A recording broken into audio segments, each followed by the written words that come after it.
Hi again everybody, and welcome back to another Kwite video. I would say something weird or outlandish that catches you off guard because of how stupid the thing I said was, but if you've ever watched one, then you know that saying a Kwite video falls very squarely into the genre of things that are dumb. So let's get to it. I hope y'all are doing well, because I have gone through a lot to be here right now. I have been to the other side of this flat earth and back just to bring you guys today's topic. Because today, we're going to be talking about the very rare and much coveted idea of another Storytime animation channel. What? What do you mean that isn't a new topic?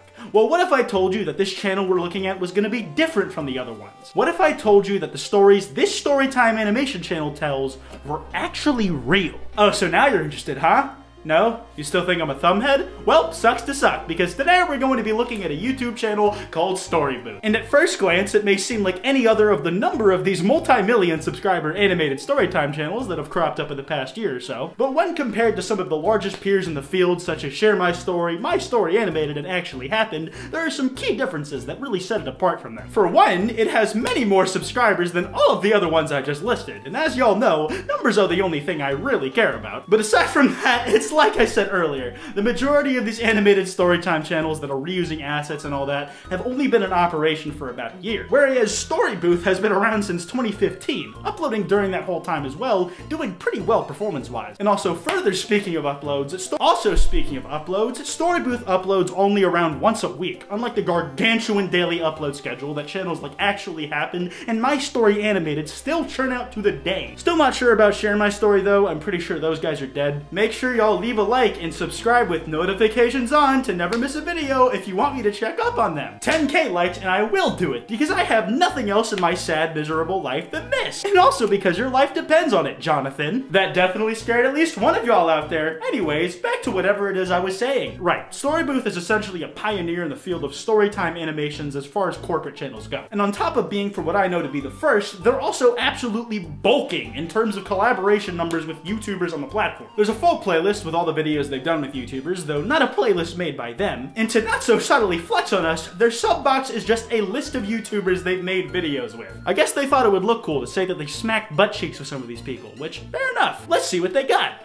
Right at the top, Lily Singh. Got it, my absolute favorite YouTuber. And the other two that caught my eye were Ben Stiller's best mate, Guava Juice, and also Anthony Fantano 40 years from now when he's making list videos instead of music reviews. I miss Matthew so much. Now earlier, I proposed the idea that stories being told on Storybooth were real, and if they are real, where exactly are they getting these stories that they tell? Are they getting them from the employees, strangers, friends? The stories are supposedly meant to be from teen-aged people, that's teen and aged with a space buddy. I mean, maybe they're abducting them after school and beating the stories out of them. They don't do that. I would like to clarify that this was indeed a joke, an attempted piece of comedy to make you laugh. I will now gladly accept my Oscar. But to start learning, the About section of Storybooth seems like a good a place as any and reads like this. Storybooth is a digital platform that invites teens to record and submit their stories with a chance to have them animated and shared with the world. Embarrassment, heartbreak, challenges or triumphs, sad, serious or funny, we're looking for all kinds of stories. They just need to be real. Stories we select are then turned into animations and are published and distributed online for viewing, sharing, and engaging with on computers, tablets, and mobile devices. Alright, epic. That sounds very cool. But Storybooth, I would still like to know more about you. Preferably presented in some kind of video format so that I can keep the reading to a minimum. After I read over 3 lines of text, everything starts getting real hazy. Like it's the morning after getting kicked in the head by a horse. And a relatively mundane life in high school, but I would really like to submit my story to you for potential animation regardless. What's that? You have an exactly 27-second video titled What is Storybooth? Learn in 27 seconds? What's your story?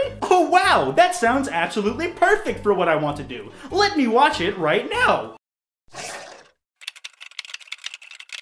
Ahem. It appears I have missed what has happened. I was too slow. My apologies. I will now have to rewatch the clip once more. Ah, I now see what has happened. This man slowed down the pace of time using his Toonverse superpowers and typed at what was normal speed for him, but at what was an accelerated pace for us, likely simulating how Sonic probably feels during sex. Oh my god, and we totally jumped off the cliff and had to swim all the way to shore because the dog chased us all the way to the end. And now our friend has found himself very sad and stuck inside of a webpage. Trapped in the confines of www.storybooth.com?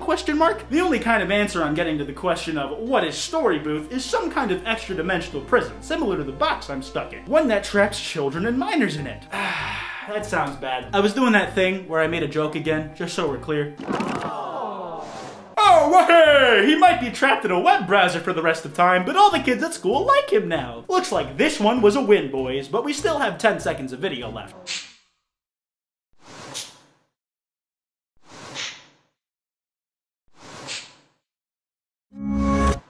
What? An end card at the 0 minutes 18 second mark? I thought I was supposed to learn everything I needed to know in the space of 27 seconds exactly. Not 2/3 of that. This video is a sham and the title has blatantly lied to me. I wanted to sit down and have my brain numbed for exactly 27 seconds, but I was duped into only getting part of that.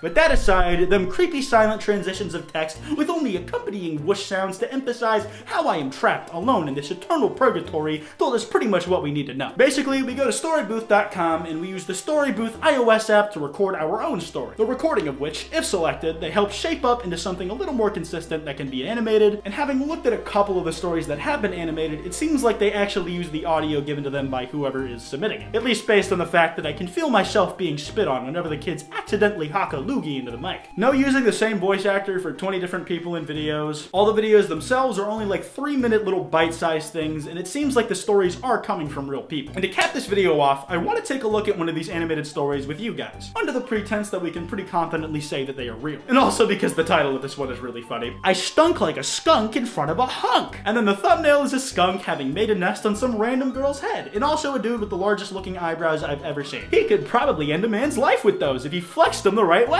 Anyways, let's hop into this and see if it fares any better against my very loose, unrefined, barely existent, and overall unreliable criteria for judging corporate animated storytime channels than the other big ones out there. Okay, funny title aside, let's jump into this and see if we can't take something out. Gonna come back out the other side pulling the video's large beast-like intestines behind me. Okay, I like that intro. It's nice and simple. It very warmly reminds me of all the Nintendo YouTubers that use the Switch sound effect for their intros. Ding! My heart beats for you, Arlo. Also, Omnis, got the Waz, Relax, Mr. One-Ups. You know, a lot of people talk about embarrassing freshman year stories. The freshman year stories we have to go off of are, dude getting pantsed, very epic. Person puking into a nondescript cylinder object. Oh, that's a trash can, I have eyes. A woman just straight up, like, breaking her legs. They ain't coming back and have to cut them off. And then a woman who doesn't have eyes, but whose eyebrows possess the incredible ability to go completely off of her face. Nice. I have tons of stories, but one really tops the cake. Okay, yeah, these are definitely being recorded by real people. You can probably tell because, one, the mic quality, obviously, but then you can also hear them really stilted cuts where they're probably trying to fill out the space that they had between speaking. I respect it. It does help keep to the authenticity of it. I was dead asleep, alright? And I wake to this really awful, just terrible smell. Everyone in my family wakes up, and my immediate reaction is maybe like gas leak. My mom thinks electrical fire, it's crazy. So we get in the car and just leave. Bruh, skirt out of there! Smart. Telling you she'd do better in horror movies than 90% of the protagonists. Oh, something bad's happening? A fire? Out. And so my dad goes back to the house, and with the gas leak guy, it's all fine. They think it's a skunk.